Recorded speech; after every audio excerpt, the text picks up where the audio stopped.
Broadcasting live from from Caracas. Yeah. I was going to say the Caracas, and I messed it up. Broadcasting live from Caracas on the plain of Dominaria. This is Tap Tap Concede. Welcome, everybody. I'm Graham. I'm Ben. And I'm Cameron. And today we're going to be talking about GP Vancouver. Now, of course, this episode is going up immediately after not immediately after, but the Monday following the Ravnica Allegiance pre-release, and hopefully we will have an episode for you next week with one or more of our guests, but certainly there'll be some other Magic content forthcoming in this week relating to that. But we're recording this beforehand because it's very busy. It's very difficult to record an episode when we have all these people in town for these for the pre-releases. So since we just did an episode on Ravnica Allegiance spoilers, and there's no other spoilers yet at time of recording, we're going to talk all about going to GP Vancouver, the last GP ever, except for all the GPs that now take place at Magic Fest. We killed them. Yes. We found the last GP and we killed it. We burned it to the ground. Over the holiday season. Yeah. That was weird, being like Christmas, GP, New Year's. Yep. It was a good little bridge because like everybody like knows the exact dates. Yeah. Up to Christmas. And then after the time between Christmas and New Year's, you're just like, I don't know what day it is. It's a Tuesday, I think. Who cares? Give me more fruitcake. You live in a fugue. Basically, yeah. Are these butter tarts still good? Yeah.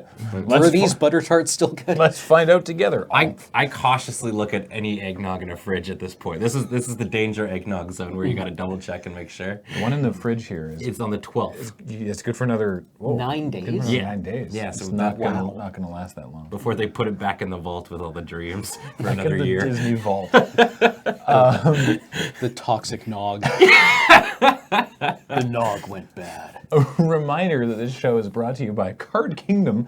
Please check out cardkingdom.com/LRR for all of your card needs. They'll ship sealed product anywhere in the U.S., singles anywhere in the world, and amazingly fast shipping and customer service.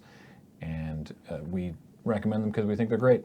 And if you tell them, by the way, LoadingReadyRun sent me, button please, they'll give you a little 1-inch button, which as of today is the Sego, which someone who I don't believe is a fan said to me at the GP. Huh. So I was like, maybe it's not just us, or maybe we've been infecting people. I don't want to get, because obviously we just got to finish the thing, but just like on topic of things that fans sent or non-fans sent, I was using our new playmat. Oh yeah. And one guy was like, "Oh, that's a cool mat," and I was like, "Yeah," and he's like, "What's the deal with it?" And I was like, this is a company I work for, Loading Ready Run." And he's like, "Oh, I've never heard of them." I was like, "Yeah, well, we do stuff like that." He's like, "Are you using your own playmat for your company?" I was like, "Yes." It looks rad. Yes. It's like, me. but yeah, that's the thing. It's like it's really hard to be like, "That's my face right there." Yeah. See? Look how sexy I'm being with that plaid shirt. Yes. We're currently, at a time of recording, sold out of the JoJo's Bizarre playmats because they were more popular than we had planned. Yeah. Lurler's But Bizarre people who didn't even know who Lure was just looked at it and were like, "That's a cool looking playmat, man." So Right. people like JoJo. So we're going to order a reprint of those. And of course, this show and everything we do is brought to you by you and your kind support of our Patreon at patreon.com/loadingreadyrun. Thank you for doing that. All right, let's do a crack pack and then we'll start talking about the GP. Do we have a dice around? We right. threw I it all yeeted the it way across over the there. stage. So I will get... Oh. Yeah. The rare The standing green up. die. All right, go All for right. it. Goodbye. See, this is why we have the problem. Yeah. Up. 15. 15. I guess I go from this end now. Yeah. James went through here and did a Oh, call. excuse me. Bless 2, you. 4, 6. That was the one that was 10, stuck in there.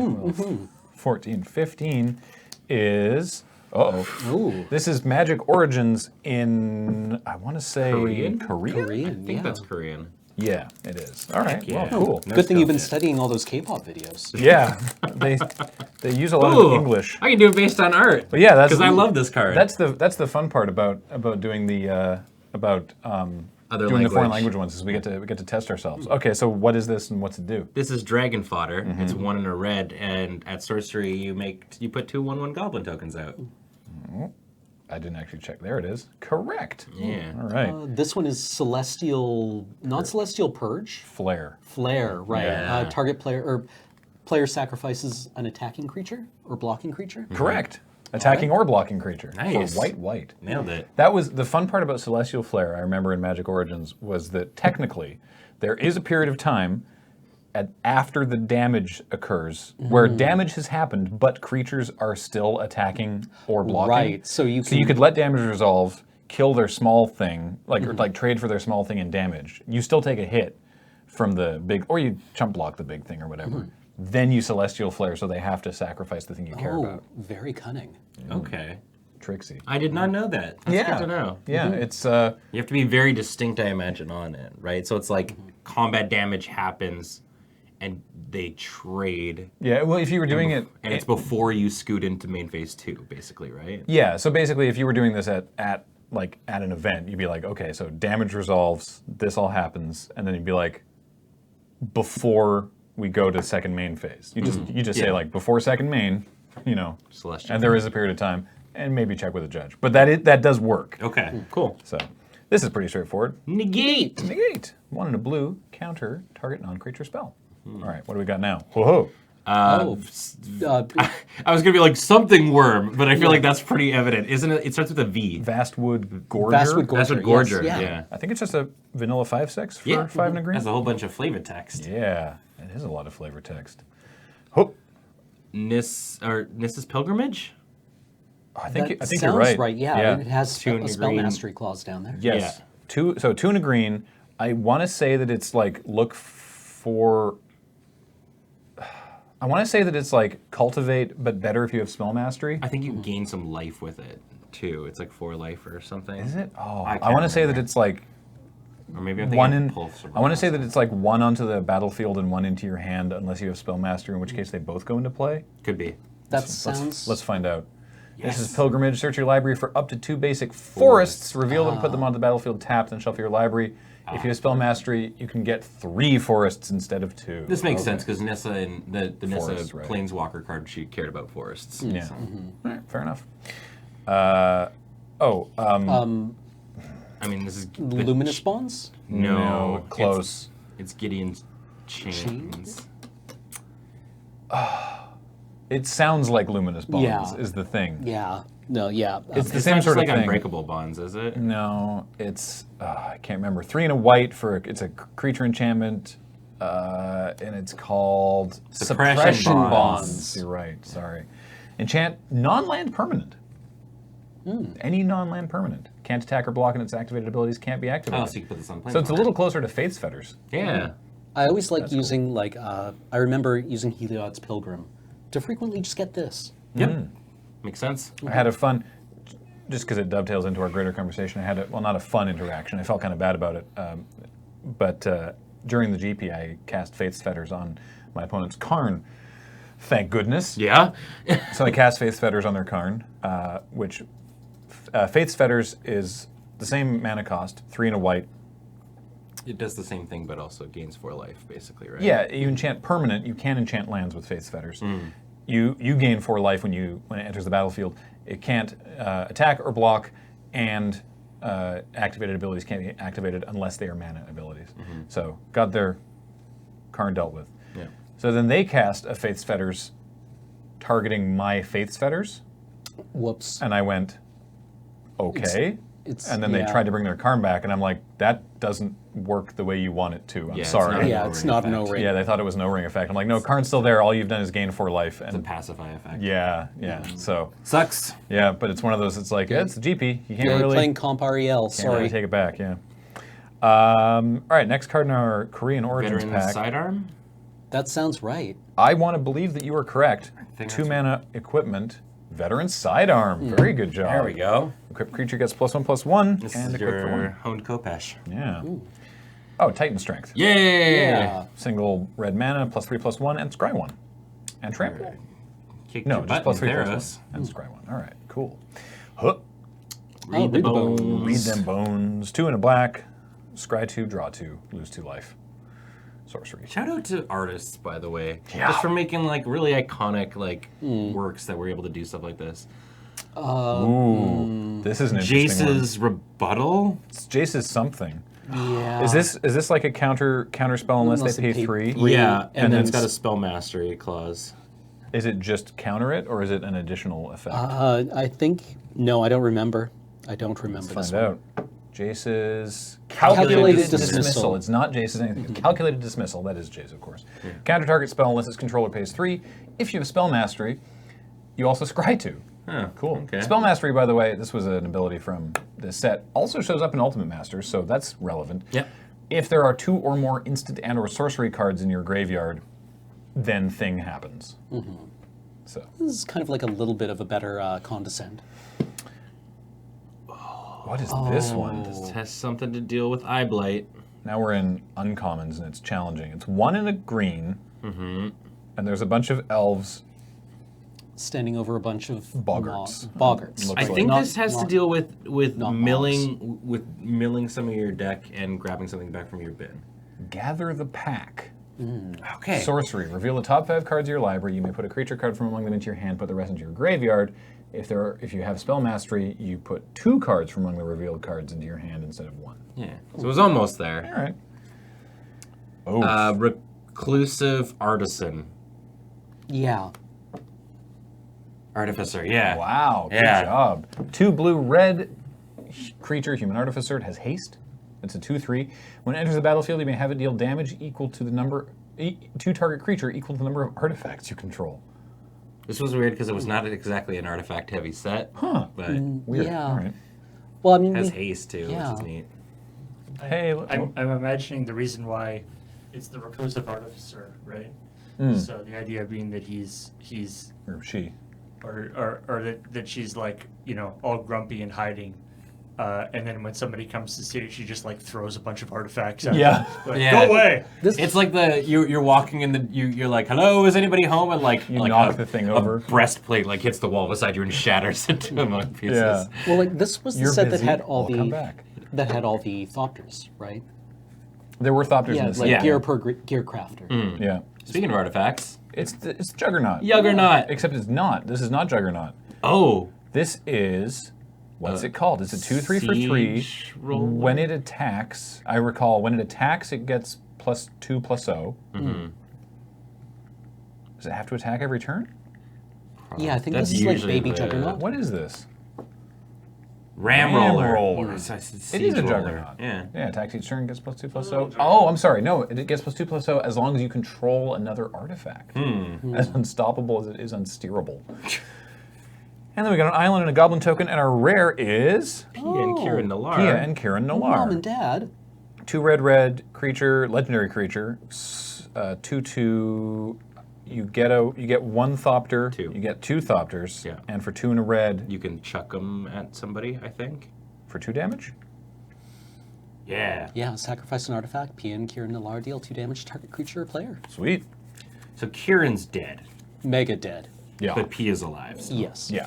I read, just as a little off track, I read the first issue of the Chandra comic. Oh, yeah. And it's very cute. Sweet. And Chandra like goes home, and like Johnny is hanging out there with Pia, and they have like tea together and stuff. That It's was just great. It's a lot of fun. Sweet. Yeah. Cute. So, GP Vancouver. We were excited some time ago to go to GP Vancouver because it was going to be team limited.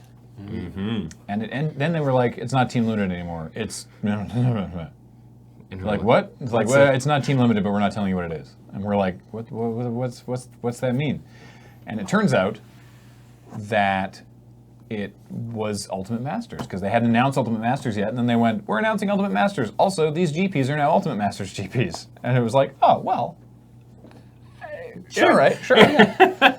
I mean, for us, I guess in the interest of full disclosure, our entry fees were paid for by CFB Events.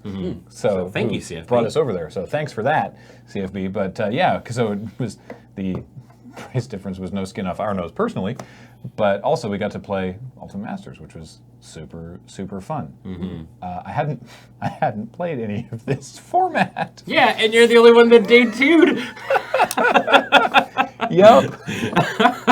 You're just, How does it feel to be good at games? just naturally awesome at Limited, man. Yeah, apparently. I mean, you play a lot of Limited. Limited's my jam. Yeah. Limited's really my jam, and yeah, so that's 3 now. I've never done very well on the second day. Let me tell you, I'll get to it, but drafting this is so different from sealed. Drafting it is way. Oh. I will draft this every time over playing sealed. But yeah. So, yeah, I mean, I guess let's talk about. I actually brought my deck here. This was the nice. This was the day one deck. It was black white, and I have all of it here except for I had a Mana Vault, which I sold, and a Bitter Blossom, which I sold. Those were very, very good. Bitter Blossom is a very, very good card. Yeah. Mana Vault definitely does work. Definitely did some work. I didn't draw it a huge amount of the time, but Mana Vault definitely did some work. But Bitter Blossom did a lot. Bitter Blossom, it showed up. It was one, so it's 1 and a black tribal enchantment fairy. Which I also always forget. Yeah, right. That it's not just an enchantment; it's a tribal enchantment. So like you can go grab this in a fairies deck. Like Relevant also for Tarmogoyf. Yes. Who was in the set. yes. And it says at the beginning of your upkeep, you lose 1 life, and you get a 1/1 black fairy rogue token with flying. So every turn, every upkeep, you get a fairy, and you lose a life. And so I was like, I said it out loud every turn. I was like, untap, upkeep, get the fairy, lose a life, draw my card for the turn. I said that out loud every turn so that I wasn't, because if I draw a card before I do the fairy and everything, That's a game. then it's a game rules violation. Yeah. Right. But it's so weird So- because it's like talking through your steps is like important. I think also for yourself. Yeah. Like I had several interactions where I cast travel preparations on a phalanx leader, which is just so many 1/1 counter triggers and stuff like that. Yeah. Right, but like stacking those triggers. Exactly. So I would be like, okay, and you walk through. So it's like I put the travel preparation targets. Phalanx leader gets to put 1/1 counters on everything. So I go boop boop boop boop, and then now I put the travel. And like walking through each step is like I think super important. It is. And not BME at all. Like No. it's like you're fully keeping clarity on the game state. Yes. Yeah. I definitely, I don't know how it resolved because I was paying attention to my own game, but on day 2, a couple tables down, a player called a judge, and she was like, my opponent didn't do this. And that is good for me, but I need to know if I'm supposed to be telling him this. Right. She's like, is it on me that I have to remind him about this? And I don't recall exactly how it resolved, but like generally the thing is that both players are responsible for maintaining Game state. maintaining the game state, right? So like particularly at GPs, I always use a notepad for tracking life, and then every time life totals change, my opponents and I would always just be like, okay, so 20. I have you at 16. Yeah, just both players would confirm. Often my opponents would confirm both life totals, right? Like I'd be like, okay, hit you for 2, and they're like, okay, cool, so 20 and 18. And I'm like, yep, you know. Yep. And then a couple times it happened that they were like, all right, I go to 6, and I'm like, I have you at 7, and they're like, why is that? And I'm like, well, because this, and this, and they're like, right, it's like it's to my benefit for them to be lower, but that's illegal. Yeah. So it's like, well, you got to make sure that you do that. Winning's and winning's not everything, right? Like Exactly. you want to like you're here. Obviously, it's like there's stakes and you paid to be in it and stuff like that. But it's just like play the game. Yeah, you and know? I mean, particularly, I did not go to expecting to do very well, but yeah, let me. I know that you've both heard this story a bunch. Yeah, 'cause no. I told it a lot, but like not played the format before. I sit down and my very first game 1 of round 1, I'm still a little tired, right? Because the deck building starts at 9, so the coffee hasn't quite hit me yet, and we're playing the first game. My opponent goes land, like casts no spells. They just go land, through the breach, Emrakul. And I'm just sitting there like, Oh, it's gonna be this good. oh yeah, okay. oh, is that what today's going to be like? All right. Yeah. So through the breach, it's 4 and a red, instant, arcane. You put a card from your hand onto the battlefield, and it gains haste, and then you sacrifice it at the beginning of the next end step. So they put Emrakul into play, they attack. I have to sacrifice 6 permanents, so I go down to a Bloodflow Connoisseur and a Plains. and then I take 15, and then through the breach and Emrakul get shuffled back into their deck. They top decked through the breach next turn. They didn't get the Emrakul again, obviously, because you can only draw one of them. But yeah, I was like, oh, okay. So I lost that game, but I won that match, which was fun. So yeah, I finished day 1 7-2. I lost a game where just didn't draw stuff, and I lost a match actually against Cedric Phillips from Star City. No kidding, Cedric was there. Yeah, cool. And he was great, and he said afterwards, and you can check on his Twitter as well, that he's like my deck is not great, but it wins if my opponent doesn't do anything. And lucky for him, I just didn't do anything on those games. So. Okay, so my deck was black-white. It had a couple different ways of sort of doing stuff. There was like a minimal enchantments theme. There was the Bitter Blossom, obviously, which was very strong, and I had one Wingsteed Rider. So it's 1 white for the 2/2 with flying. This is from Theros block. It has heroic. If you target it with a spell or ability, then it gets a +1/+1 counter. And I had a match where like I lost the first game, and then game 2 I was just like, Wingsteed Rider, Mark of the Vampire, hit you repeatedly until you die. Right. And then while we were sideboarding for game 3, they were like, I did not realize you were a heroic deck. And in my head, I'm just like, I'm not a heroic deck. I have Wingsteed Rider. That's it. It's just there's different axes this deck is very it feels very unfocused. But I had 2 Heliod's Pilgrims. Right. Actually had a.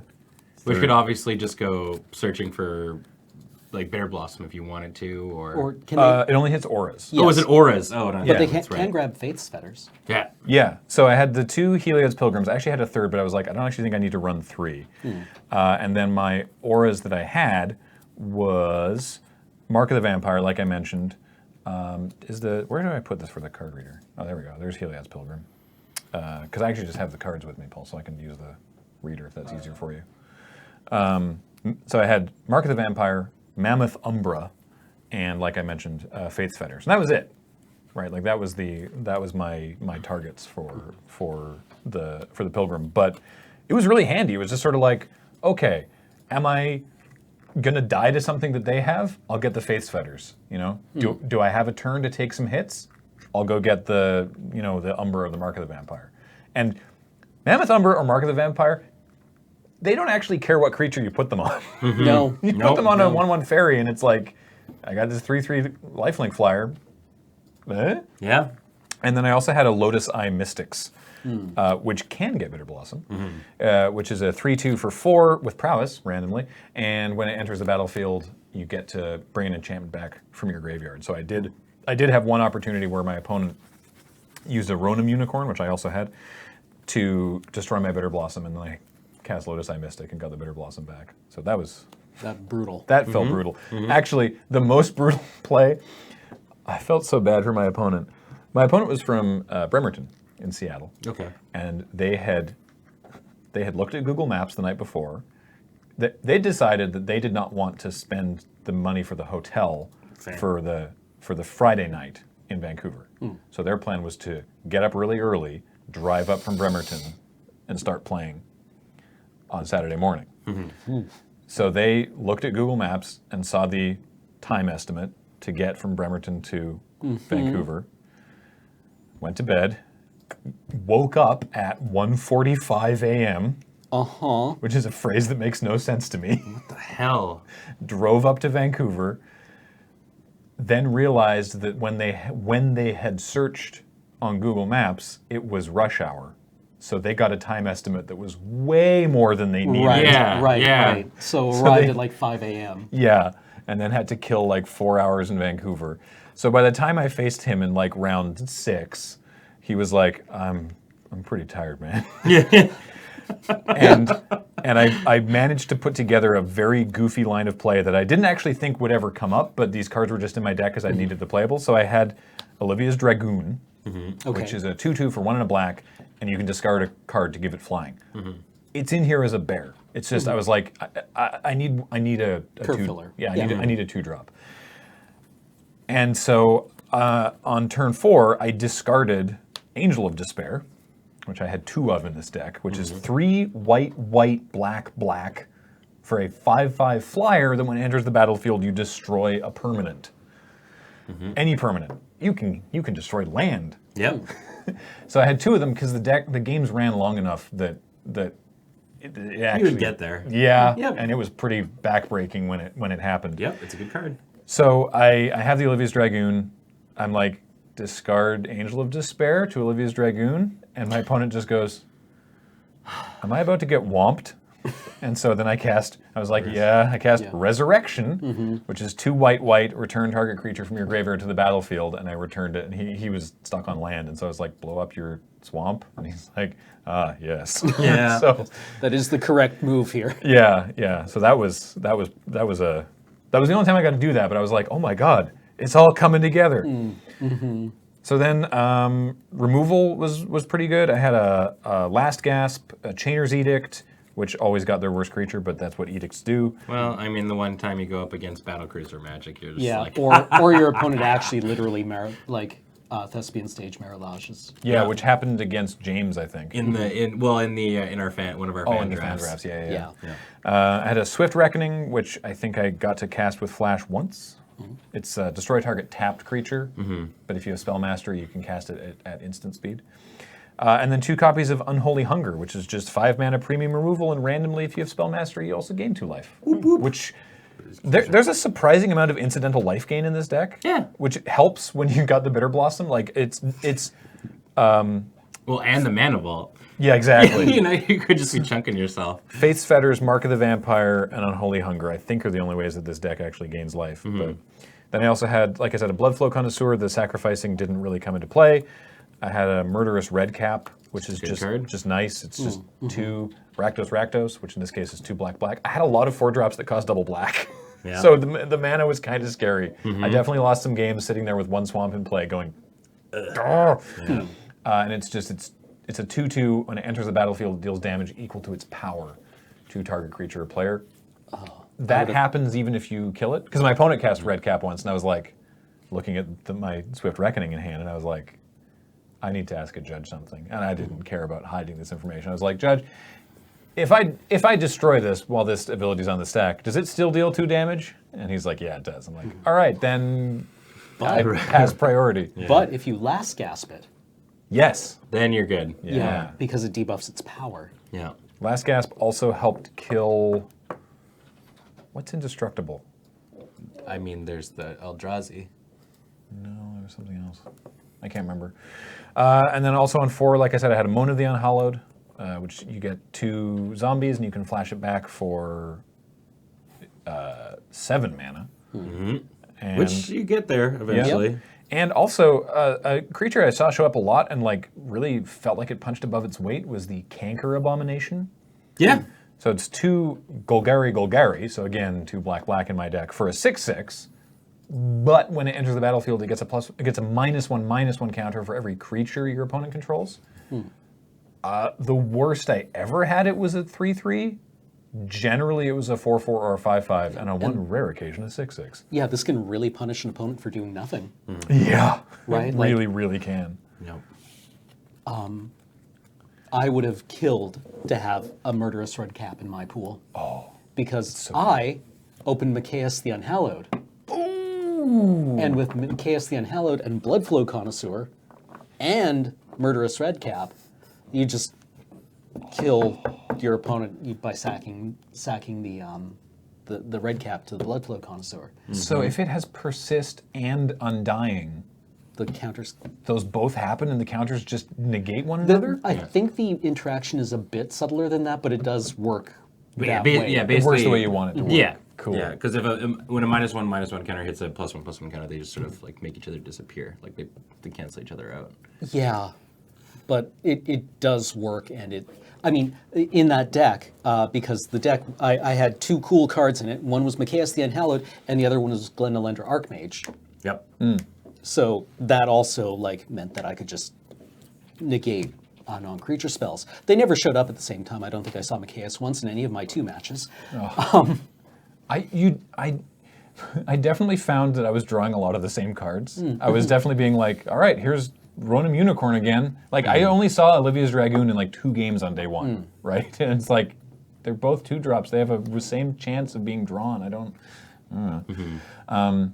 I got to oh, sorry, Cam. Oh, no, I was just going to say that like I wound up going 0-2 and drop. Yeah. I played against some very good opponents with some very fine cards, and I felt that my pool had some fine cards in it too, but was a little weaker than the other pools I saw.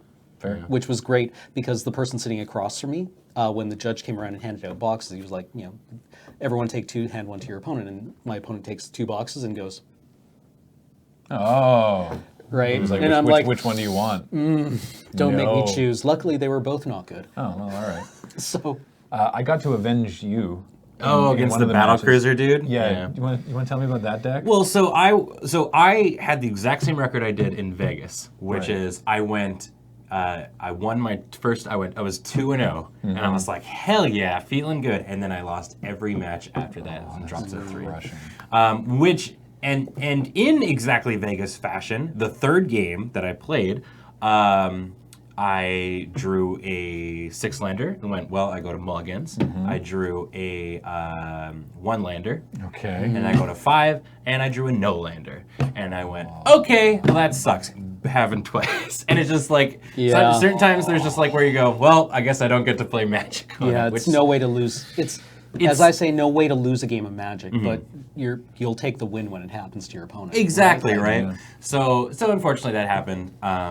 The game that I had against the guy that you were referring to, it was a gentleman who had 2 Sovereigns of New Alara, I think is the Lost name. Alara. Lost Alara. Yeah, which 2 of is them. it's 4 an Azorius for a flyer.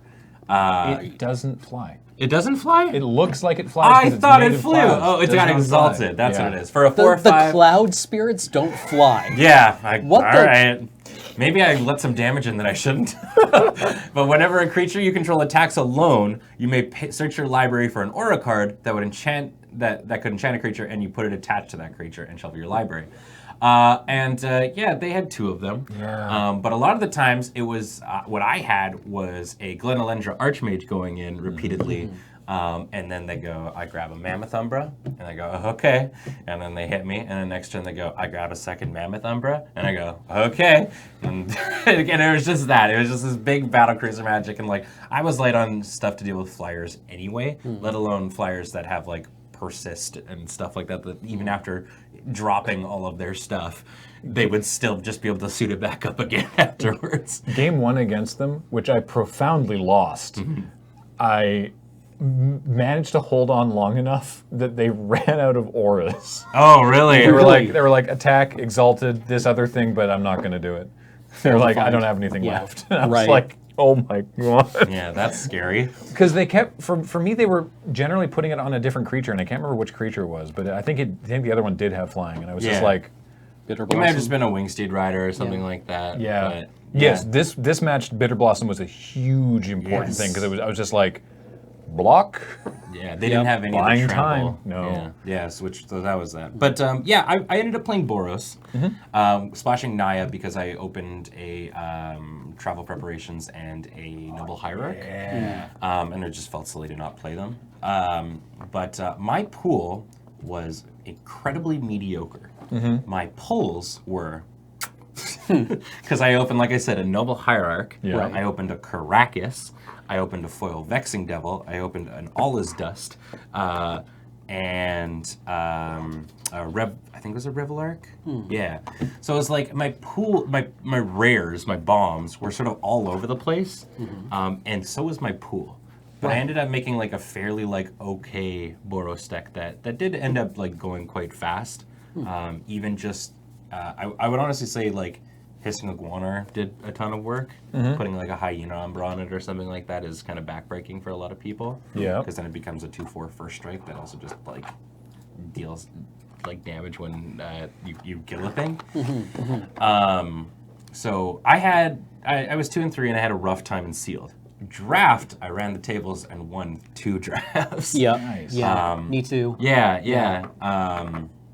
So I drafted Uma twice and Ravnica once. I won one Uma draft and I won one Ravnica draft all the way through. Sweet. But I just want to talk about one goofy deck that I made. Yeah, go for it. In Uma. This was the one that I didn't do well, but it was hilarious. So I first picked Kozilek. Oh, yeah. Fair. Yeah, Good. Kozilek's sweet. Good pick. Good yeah. pick. Good pick. Then somebody, I was like, okay, well, I'm going to try and see if I can get some reanimation things going on here. Because there are a couple ways that you can reanimate it. We'll see what happens. But I'll also hedge into like a ramp strategy. Then I got past a Mana Vault, and I was like, okay, sweet. All right, we getting there. And then Mana Vault, by the way, sorry to cut in, just because we've talked about it I a mentioned bunch. it. Yeah, so it's a single mana for an artifact that taps for 3 colorless. So you can do some stuff with this. It doesn't untap by itself, and the way it works is at the beginning of your upkeep, and only at the beginning of your upkeep, you can pay 4, and if you do, you can untap it. That's annoying because I definitely against Cedric, I was like, pass, and I kept my mana up, and then at the end of his turn, I was like, all right, I'm gonna go to. Oh, I just wasted my turn. And he's like, why? I'm like, I thought I could untap my Mana Vault at the end of your turn, but I have to do it in my upkeep. And at least I felt better that he was like, oh, I totally thought it worked that way too. And he like picked up Mana Vault and read it and was like, oh. Well, that sucks. And I'm like, yeah. So anyway, you can only pay to untap it during your upkeep. If you don't, then at the beginning of your draw step, it deals 1 damage to you. Yeah, so it's a I have a sweet. follow-up story about me making another big mistake about Mana Vault, but continue. But but then the rest of the draft stuff just sort of, like the signals I found were super weird. You were in that one too, Cam. And I just couldn't figure out. I ended up in a Golgari deck. And I was like, you know what would be funny? Is if I just start grabbing all the dredge cards, and then I dredge into Kozilek, and I shuffle my whole thing back in, and I just keep getting value off of stuff that way, because I also had things like Groundskeeper and whatnot to pull out lands and stuff. And then eventually, I'd be able to cast Kozilek, especially with Mana Vault. And I did. I got to do that, and it was super sweet, and it was very, very funny. Really actual good card that I would recommend that just did a lot of work for me was Golgari Brownscale. It was just sweet, doing work, like using it as a chumper, bring it back to my hand, gaining 2 life. It's just 1 green for a 2/3, and if it goes from your graveyard to your hand, you gain 2 life. And it's got Dredge 2. Yeah. I also managed to get a Tassiger though, which was quite good. But yeah, it was fine. It was a fine deck. It didn't do a lot. I ended up decking myself once by hard casting Kozilek and forgetting that it draws 4 cards. But but it was super, super funny. I had an opponent on Dredge that I got the turn 2 Bitter Blossom, and they internally went, oh, I can't beat that. I need to dig for something. I can't remember what the answer was that they were trying to dig for. They were trying to do. They were a Dredge deck. They didn't have spider spawning, but they had some other. Conflagrate?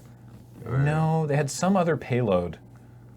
It was more of a combo payload. It was like it was Eternal Witness and Pulse of Murasa. Oh yeah. Right. Yep. So the Pulse of Murasa is an instant for 3. Return a creature or a land from a graveyard to its owner's hand, and then you gain 6 life. And then Eternal Witness is 1 green for a 2/1 that you get a card back from your graveyard to your hand, and so their plan was just to loop those basically forever. Yeah. And so they were like, "That's my only way to beat to beat a turn 2 Bitter Blossom, so I need to start digging for it." So the game, it was very strange to me. I was anxious the whole time because I was like just hitting with fairies, and I was like, "Put Mark of the Vampire on this fairy," and they're like, "Yep." And I'm like, "Okay." I do this. I just sort of keep attacking. And they were going like, life from the loam, no targets. Next turn, dredge back life from the loam. Dredge Brownscale, get back. They were just dredging their whole library and not doing anything. Yeah. And I was like, what's going to happen? What's about to happen to me? Right. And then it turned out that nothing happened, and they spent 5 minutes sideboarding into a completely different deck. Yeah, And they were like, I should have registered this deck instead. The dredge deck is super weird. Like you can absolutely do some stuff, but it needs to play out into like a spider spawning or like some sort of reanimation thing because it's like the dredge cards themselves don't do enough except for like Grave Troll. Yeah. But I got to do the ultimate do nothing turn 1 with the deck I was just talking about, which was so it's turn 1, play a forest. Okay. Tap forest, play mana vault. Yep. Okay. Tap mana vault, 3 mana floating. Play that rock that that can tap for any color of mana, but that takes a card from their graveyard and puts it at the bottom. Vessel of their- Endless Rest. Yeah, Vessel of Endless Rest. Yeah. Tap for 1 green, play a Groundskeeper. And I was like, yo, what's up? I just made 1, 2, 3, 4. Like, I made 4 mana on turn 1. I got 4 Got all permanents. these things out. And then it's like, go to the next turn, take 1 damage from Mana Vault, because I can untap. It was just like, all this stuff on turn 1 in just a regular draft format. Right. Turn. Yeah, it's just goofy. So speaking of Mana Vault, here's a mistake I made. That, so straight up, this was totally a mistake. This was a game rules violation. Both players, we didn't get called for it because the game ended, and then someone who was watching was like, "I think there was that you both made a mistake there," and I lost the game anyway. So, and it was beneficial to me. But basically, what happened was my opponent had a Mana Vault, and I went, okay, and she tapped it, and I went, Faith's Fetters, targeting your Mana Vault. And I said, because this was my intent, I was like, Faith's Fetters your Mana Vault, so you can't untap it. And she was like, yep, okay. And I gained my 4 life, and then we went on with the game, and she was taking 1 damage every turn and eventually killed me with a really good move where she attacked with a bunch of creatures, and I had no way to block that didn't put me dead to a flashbacked Conflagrate from her graveyard. Faith's Fetters obviously doesn't affect mana abilities, Right. which I knew, but it shuts down activated abilities. This is Mana Vault yeah. is a triggered ability that says at the beginning of your upkeep, yeah. you may pay 4. It doesn't say pay 4 mana untap Mana Vault. Right. It's at the beginning of your upkeep, so Faith's Fetters wouldn't actually stop Mana Vault from doing it. Unless it was the original Mana Vault. Well, the Oracle text. The Oracle text says That's otherwise. interesting So, that it did actually used to be. Interesting. yeah. So I was like, Faith's Fetters so that this doesn't untap, and she went, yep, that totally makes sense to me. And we just played the rest of the game like we both thought that it did something different. And then afterwards, someone was like, I don't think that's how that works. I wonder why And they changed that. I don't know. And I went, boy, I'm glad I lost that game because if Fighting out, yeah. if I hadn't, like, I would have felt like Garbage. garbage if I'd won that game and then afterwards we found out, especially because it's like I don't actually know what you do at that point. I don't know what the judge. I would say scenario technically is you there. didn't break a rule. You just said that you can't activate that ability. But I don't know. Like I don't know the rules. Don't Yeah. like Yeah. It'd be really scummy if I was doing that with the intention of. Yes, absolutely. Yeah, Yes. if I Don't was get me. like, Do it not doesn't- do what yeah, you did no, with that. no. But I think in this scenario, it's like you said a thing. It's Yeah. up to a person if they're not sure about that thing to call a judge. Probably, yeah. But don't do that. No. So anyway, like I said, I lost that match, so I don't feel bad about it. But hey, watch out. You know, read your cards. Make sure that you know. And again, me and Cedric both were like, oh wait, that doesn't work how I thought it worked. I thought it was something like Basalt Monolith. You know, it's just like, all right, cool. End of turn. I'm just going to pay all my mana, untap it, then I'll untap with 7 mana up. And I was like, oh no, I've actually just lost this game now. Yeah. So anyway, I love the in Masterpiece, by the way. it's so good. It's the only one that actually looks like a vault to store mana. Yeah. I mean, I like the new mana. I like the original. the cube. Yeah, I like Yeah. the original cube a lot. good. The original one is less like we need this vault in order so no one steals our mana. It's more like we need to keep this mana chained here because it will kill everyone. Yeah, it's dangerous. Yeah. Yeah. Because it will turn everything into something that looks like this. Yeah, but overall, like in terms of Uma, I think I figured that I'm more. I mean, I usually say this about Sealed in general. I'm just so much more into drafting, especially this one, because I find that it's the things that you want to do with it are so spread out. Yeah.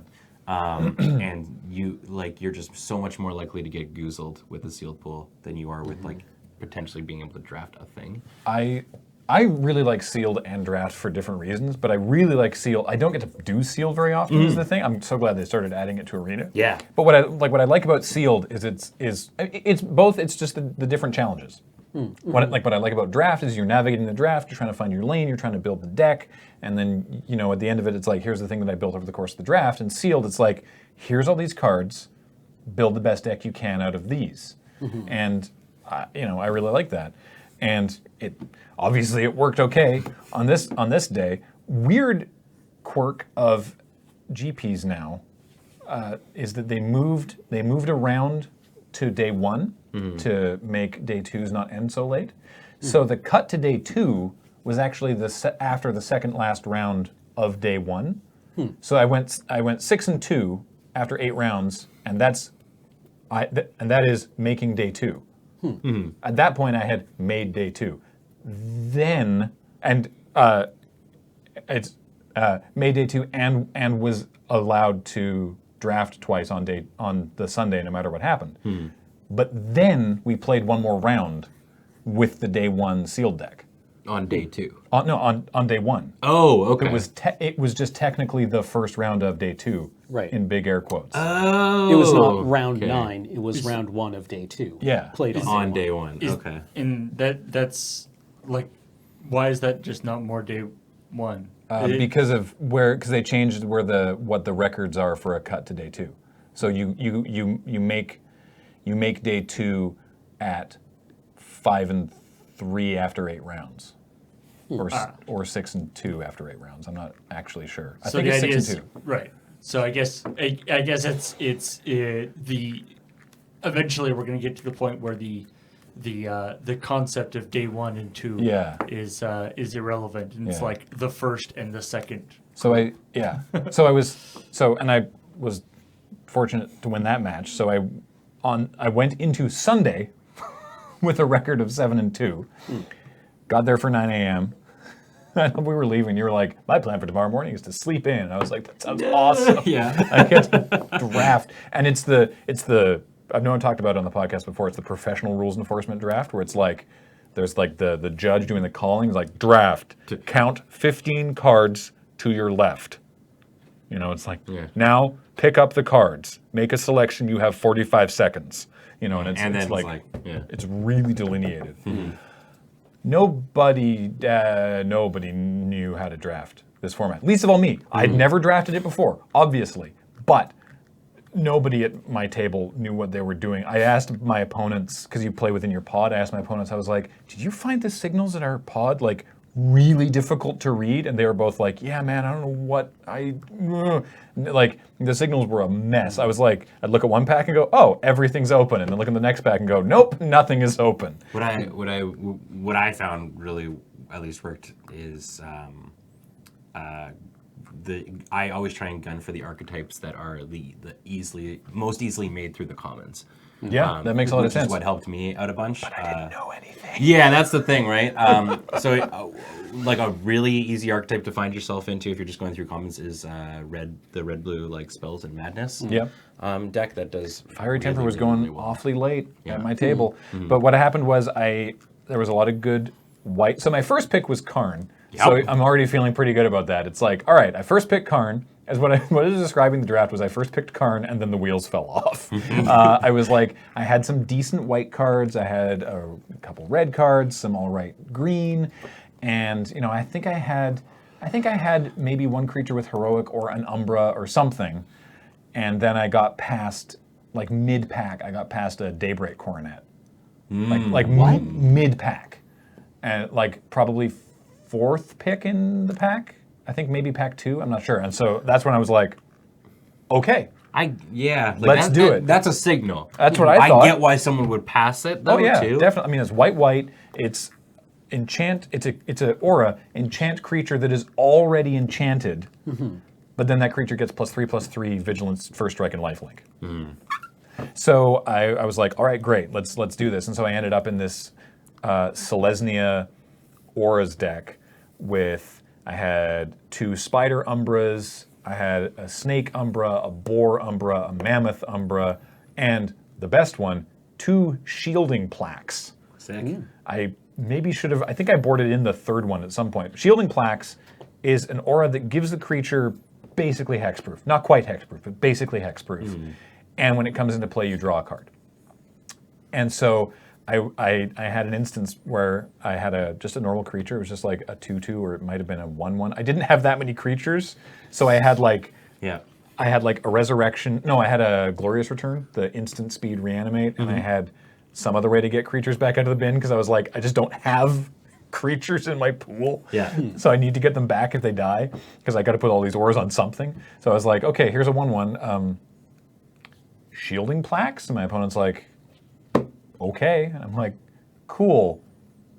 Daybreak Coronet hit you because if the creature is hexproof, and so they were like, woof. yeah. So they took like a bunch of damage, and then at the end of their turn they were like, okay, Forbidden Alchemy, and they look at the 4 cards, and then they put like 2 copies of Last Gasp and another removal into their bin. Because they're just like, I can't target that, and they were just like digging for Chainer's Edict something, or something. yeah. And it was like, it was just miserable. Oh Daybreak my Coronet God, is yeah. ludicrous. I did have 1 Slippery Bogle. Oh, did you? Yeah, Nice. as well, which is Not you as well. So only the it's- one. He didn't actually do very No, much. I'm Bogle. Yeah. What did I say? Yeah. But I am told that the creature is called a Bogle, but the deck is called Boggles. Huh. This is what I have been informed. Although the new flavor text, we're looking at the one from Eventide here, the new flavor text actually references the pronunciation. There it is. Ogle the Bogle or Goggle the Boggle. Doesn't matter. Yeah. You weren't going to catch it anyway. Yeah. And then, so I did end up losing, I won that game, but I did end up losing that match against a very solid Dimir deck with just a lot of removal, because he was just like, kill all your stuff, you can't make an aura stick. Yeah. And then, so yeah, I lost that, putting me at 7-3 and thereby out of prizes. Now, I had plans for Sunday. I had not expected to make day 2. My plans was I was going to take my daughter to Science World so that Kathleen could do some time with the GP and do some drafts or whatever. And while not as extreme as people who book their Pro Tour flights home for like Sunday midday and then have to change it when they make day 2, I was still like, oh, darn. So when I got 3 losses, it's like, well, okay, so I'm out of prizes then. I'm out of like meaningful prizes. Like maybe I could grind it out and get like a couple bucks. But, whatever. So I'll play them one more round. And the timing worked out that like our Loading Ready Run Sunday fan draft was supposed to start at noon, and we were in game 3 of this thing, and I had my stuff. I had a Daybreak Coronet out as well. I was at like 38 life, and my opponent in a mirror, because he was the guy, he was across the pod from me. He was also in Selesnya Auras. Thank goodness he didn't have the Daybreak Coronet. I feel like I was positioned to win that game, but I was like, it's 11:55 and I'm supposed to be taking my daughter to Science World, so I concede. Have a good rest of your day. Oh, really? Yeah, and he was like, really? Are you serious? And I'm like, yeah, man. Goodbye. I'm out. Because you can just go get your packs. So I just went up to the main event thing. I was like, hey, I'm dropping. Can I have my my draft set for the second half of the day? And they're like, all right, sure. Which I got a foil Dark Depths. Ooh. So that's neat. With a big old Easter egg sticker on it. Speaking of, Yeah. But great day. Yeah, that's awesome. In terms of prizes, and stuff like that, that is where I succeeded. Yes. This weekend, I had a very, very good lucky. So on top of the sweet stuff that I pulled from my pool, then we did that draft, and I got which that was the one that because we also got to do Lurk fan drafts, which were super, super fun. Thank you everybody for coming out. I'm sorry we couldn't accommodate everyone. We did not think they were going to blow up that much. More demand than we thought. Yeah, which is awesome. Yeah. That's super, super exciting. But yeah, I pulled, I also got an Ulamog and a Mana Bolt. But during the sealed event, our good buddy Fugi pulled a Lily. Yeah. And he was just like, sweet. And like he unfortunately went like 0-3, I think, or something like that. He had a rough day. And he's like, I really want this Lily. So what do I do with it? And I was like, I'll buy it off you. And he's like, buy me dinner. And I was like, okay. So it's like, got a $30 Lily, which was pretty sweet. But then, from the drafts that I won, I was all in on, I just want to play the lottery and do box toppers. Nice. So I scrounged together 300 tickets. Yeah. Go in. Yeah. pull a box Do, topper, do, do, crack do, it open do, in front of do, everybody. do, do, do. It's a balefire dragon. And And it was so funny. I pull it out and everyone's so hyped and there's just like silence. They were just like, sorry, buddy. And I was like, oh. But the thing is, it's gorgeous looking, the box topper balefire dragon. And you know what? I play a lot of Commander. I build a lot of Commander decks. It's true. This card is dope for Commander, especially if you're doing dragons. So then I win another draft. This was the second one we did. Right. And it was very, very fun. The opponent that I went up against in the third round I was like, do you want to split? Do you want to play? And he's like, we could split. I really do want to play you because this was a Lair fan draft. And I was Right. like, hell yeah, you know what? Let's play for the prizes. And we do, and I win. It was very, very close. They went and pulled a pack and got like a bunch of prizes, Sick. like a really good stuff. But I was like, all right, I'm gonna go back. I'm gonna buy another box top because you get 300 tickets for winning the on-demand drafts. Grabbed the pack. This time I let him choose because he was like, do you want to choose again or me to choose? I was Like the person pick. at the prize Yes, wall? at the Nice. prize wall. I was Nice. like, you pick. Hands me the thing, walk over. James is like, let me see it before you see it. And I was like, fine, whatever. And I show it to him and he's like, it's pretty good. And then I turn it over and it's a box topper card. Nice. Box topper card! Very nice. So pretty pleased about that. I've been wanting Karn for a while. Also, Big Red is an archetype I've been wanting to play for quite a while. And some of the pieces for those are a little bit more expensive. Karn, for example, Mana Vault was up there, but a lot of the, like, Ultimate Masters has done so much for pricing and stuff, which is sweet. So, yeah. Cool. It's really, really, really, really, I think Uma was a knock out of the park. I love this format. Yeah. I should get to play it a little bit more. But yeah. So yeah, I had a blast at the weekend. Yeah, I had to leave on Sunday morning. Yeah. But I won 2 drafts on Saturday and got a box topper, and I opened Maelstrom Pulse. It's real pretty though. It is. It looks It's a handsome gorgeous. card. And it's a good staple. card. Yeah.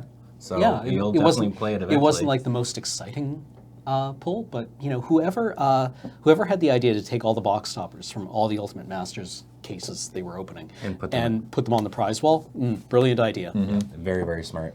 So yeah, thanks. It's like akin to getting an Eternal Witness. Yeah. Yeah. You're like, it's not amazing, but I'm gonna play It's any definitely witness. playable. Yeah. So yeah, thanks everyone who showed up and said hi and asked us to sign playmats or cards or draft with us, and thanks also to CFB Events for having us out there. Obviously it went well, and I hope that there's a lot of Magic Fests, and we've got stuff to do, particularly on the weekends. But hopefully we can maybe hit 1 or 2 more events in 2019 than we did in 2018. So sorry, I was just looking at the rulings on Karn, and I particularly like if you exile your opponent's commander. When you restart the game, the commander is in play on your side. Really? Interesting. I thought they could choose to put it back in their command zone. They can, Oh, they can, but if they but decide it doesn't to matter. not, No, it was still exiled by Karn. Is there a replacement effect? I don't know. Interesting. Huh. Anyway, Also, if someone dies in a commander game, they died in real life. when you restart the game, they're still dead. Like they don't Yeah. get to come back. Yeah. Yeah. That's true. That would be funny. Anyway, that sounds like a joke we do on Friday nights, honestly. Be like, you gotta come back. I'm already at the store. No, we restarted the game. God dang it. Yeah. So anyway, thanks everyone for listening. As a reminder, this show is brought to you by Card Kingdom. Check out cardkingdom.com/LRR. And of course, the Patreon at patreon.com/LoadingReadyRun. Thank you for listening. Until next time, I've been Graham. I've been Ben. Ben. That's I'm Cameron. Cameron. Paul's on tech. Heather edits these. Thank you so much for listening. Talk to you next time.